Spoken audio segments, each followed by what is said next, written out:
میں کہتا ہوں مثلاً آپ مجھے بتائیں نا 1.25 گھنٹہ تقریر کرا کے آپ نے کیا کرنا ہے؟ اگر تو آپ نے اس لیے بلایا ہے کہ جناب ایک بات سنیں گے، ایک واز ہوگا، سر دھنیں گے، تو وہ تو مجھے آتا ہی نہیں.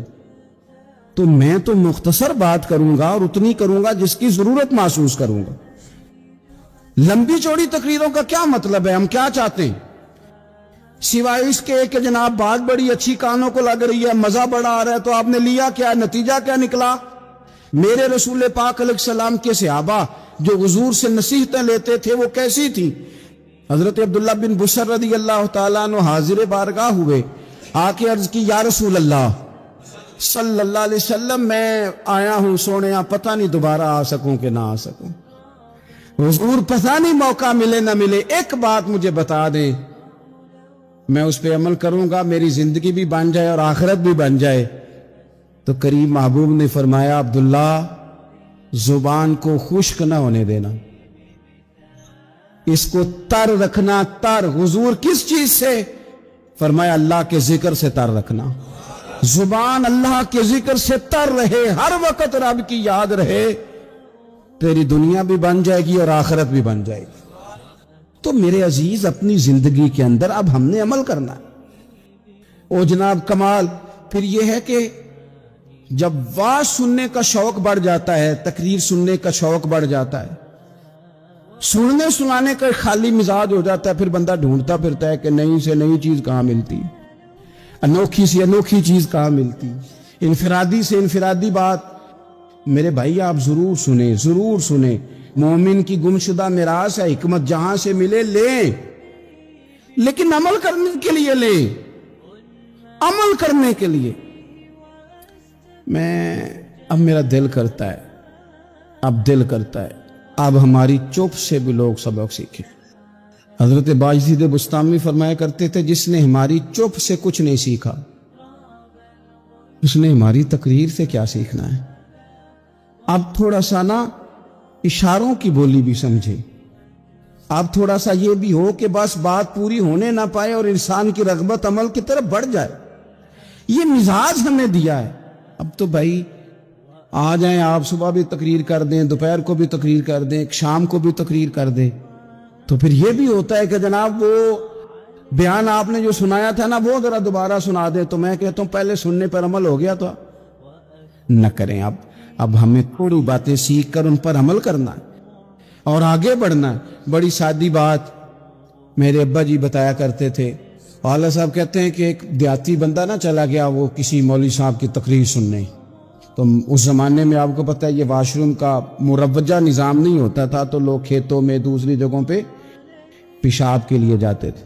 تو مولانا نے ایک احتیاط بیان کی. وہ کہنے لگے کہ پیشاب سخت جگہ پہ نہ کرو، زمین پہ بیٹھ کر، ورنہ پیشاب کے چینٹے اڑیں گے، کپڑوں پہ پڑیں گے، اور حدیث میں سخت حکم ہے اس مسئلے. تو کوئی نرم جگہ ہو ایسی جہاں پیشاب کریں چینٹے نہ اڑیں. وہ بندہ عمل کرنے والا تھا نا، اس نے میری تقریر سن کے سر دھن کے جانا نہیں تھا.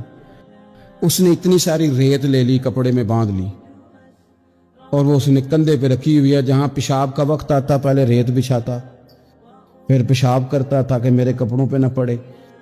ایک صاحب نے اسے کہا کوئی ہفتے بعد چلو بیان سننے چلیں. تو کہنے لگا میں پہلے پہ عمل کر لوں، یہی بڑا ہے. میں نے تو اتنی ساری ریت، کندھا تھک گیا ہے میرا، اس دن سے اٹھائی ہے. تو میں نہیں چاہتا کہ نہیں بھی سنوں تو کسی اور جگہ میں. یہ تفریح تباہ کے لیے بات کو نہ سمجھیں. اس سادے آدمی نے جو ہمیں سمجھایا، مجھے اور آپ کو، اس پر غور کرے کہ کل بھی سنا تھا، پرسوں بھی سنا تھا، پیر صاحب نے ترسوں بھی کہا تھا، شیخ نے پرسوں بھی کہا تھا، پچھلے ہفتے بھی کہا تھا. تو نے اگر شیخ کی بھی نہیں سنی، استاد کی بھی نہیں سنی، پیر کی بھی نہیں سنی، اور اس دور کے پیر جو صحیح کام کرنے والے ہیں، استاد جو صحیح کام کرنے، مجبور ہو گئے ہیں بیچارے. کہتے ہیں کس کی تربیت کریں. کس درد سے کہا تھا حضرت سلطان باؤ نے. وہ کہتے ہیں اور رب دا طالب کوئی بھی نہیں ملیا، اتے جو ملیا طالب زردہ ہو. یہ تو آئے ہیں کاروبار سیدھا کرنے، فوٹو کھچوانے، فلاں کام کے لیے. یہ تو وہ جو ہم دینا چاہتے ہیں اس کا تو مزاج ہی نہیں. پہلے بھی میں نے کہا تھا، پھر کہتا ہوں، مجھے شوق نہیں ہے. خدا مجھے معاف کر دے اس دن سے پہلے